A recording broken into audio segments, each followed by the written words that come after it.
2025 is looking to be a great year for gaming, but one game you all should be looking out for is Terminal Brigade. Now, this game is an action roguelike co-op hero shooter set in a futuristic digital world. And if you're like me, I enjoy hero shooters as well as build crafting in video games. And this game has all sorts of goodies coming with it, such as unique abilities, characters, visuals, and much more, with a very minor issue that I would like to see fixed in the future. So I'll tell you why you should be on the lookout for Terminal Brigade, and without further ado, let's get straight into the video.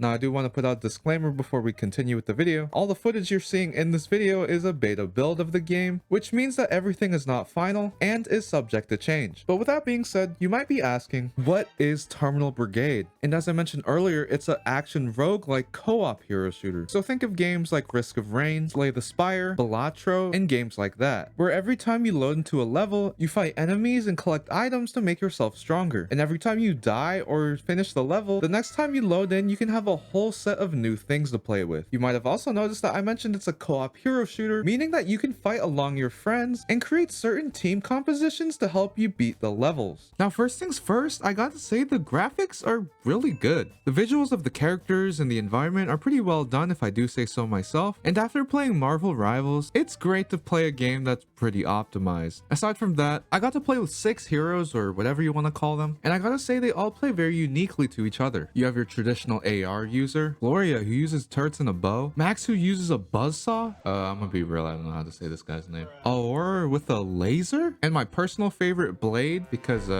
you know. And what I really appreciate is that each of these characters have unique abilities along with a video showing you how they work. Alongside that, each of the characters do have skins, even up to a mythic rarity, but I'll get into that a little later in the video talking about monetization. But once you've picked your character and liked all the abilities, you can really start build crafting with their system called modules. Each character has a different shape of how many modules you can put in them, and you can earn some of these modules by completing quests or just getting a drop from a boss. I got to play with some of the higher rarity modules, which can affect like how much crit damage you can do, skill damage, ammo capacity, ultimate regeneration, and much more. Like for example, Gloria has a bow and turrets, but I kind of want to lean more into the bow, so I would choose some crit rate and crit damage modules to help me do more precision damage. Or if I wanted to lean into the turrets more, I would choose skill damage. Honestly, it's a pretty fun gameplay loop as just playing the game, and I could have a chance of a cool module dropping from a boss or just whatever. Oh, and I'm not even done, because after you complete missions, you get this currency to unlock talents, and this works towards every single one of your characters that you have, upgrading things like max HP, shield, crit rate, and this all stacks with the modules that you already used. But now with all that out of the way, let me talk about the actual gameplay.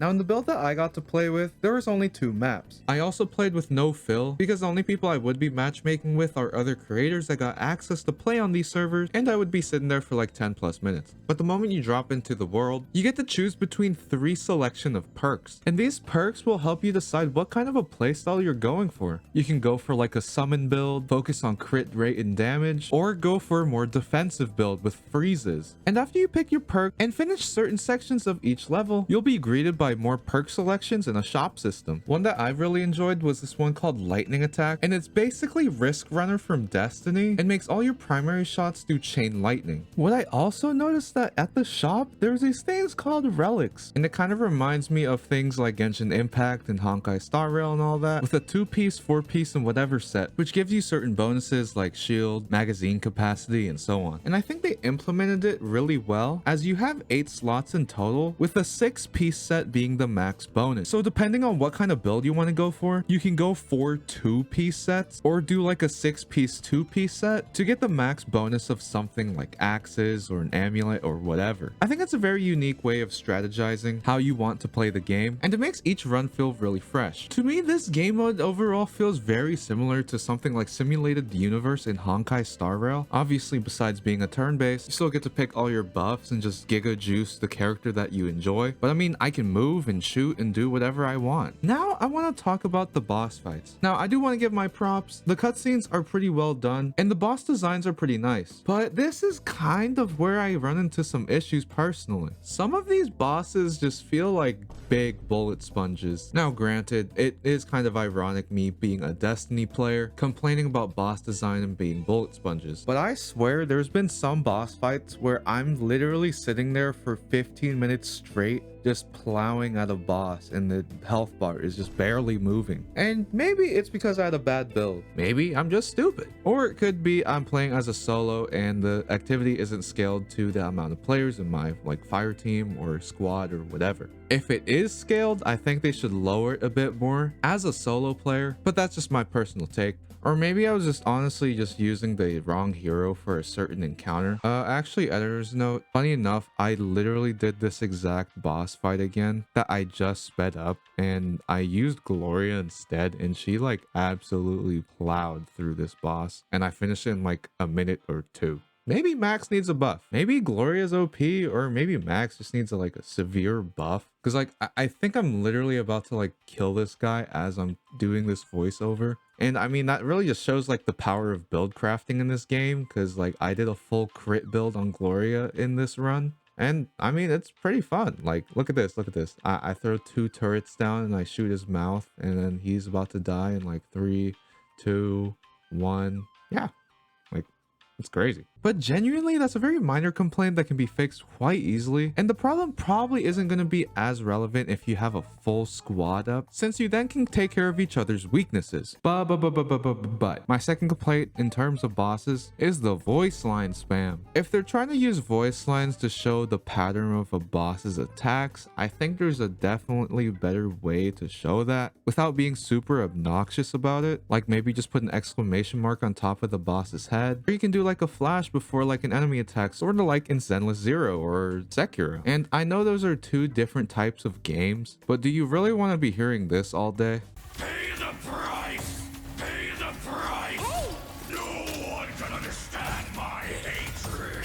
Pay the price! Okay, I think you get it. Like just add in like some variety in the voice lines, or at least like visualize it in a different way if that's why it's there. I don't know, personally I just felt like it was kind of annoying, and it would kind of get on my nerves since I'm definitely going to be fighting that boss again more and more, and I don't want to hear that line every single time. But last but not least, I want to address the monetization and how they handle it in this game. Now, if you remember earlier, I mentioned things like mythic skins and just skins in general. And I think the monetization is pretty fair according to today's standards of pricing. I mean, Overwatch is charging like $80, $70 for 1 mythic skin. And I can't check what the in-game currency equates to in USD or whatever, but I would imagine that $1 is equivalent to 100 in this game. So I mean, I personally wouldn't pay $60 for a mythic skin, but it's $10 cheaper than what the other people making mythic skins are selling you. And I do want to put a disclaimer out there, but personally when I was playing, I managed to get around like 3,000 of the in-game currency in like 5 hours of gameplay by just doing achievements, upgrading my builds, and so on. So if that is the same case when the full game comes out, it's actually pretty fair, as you can save up to buy the mythic skin or whatever other skin you want by simply just playing the game and doing all the achievements and whatever. But honestly, with all that being said, we've reached the end of the video. I think Terminal Brigade has a lot of potential in being a really fun game, especially if you enjoy that build crafting and that power fantasy. I honestly had a blast reviewing this game, and I look forward to its full release in the future sometime this year. You can add this to your Steam wishlist by clicking the link down below, as well as joining the Discord server. As always guys, if you did enjoy this video, leaving a like and sub does really help me out a lot more than you think. Make sure to comment pickle before you leave, and as always, take care of yourself, take care of each other. Peace and love, baby.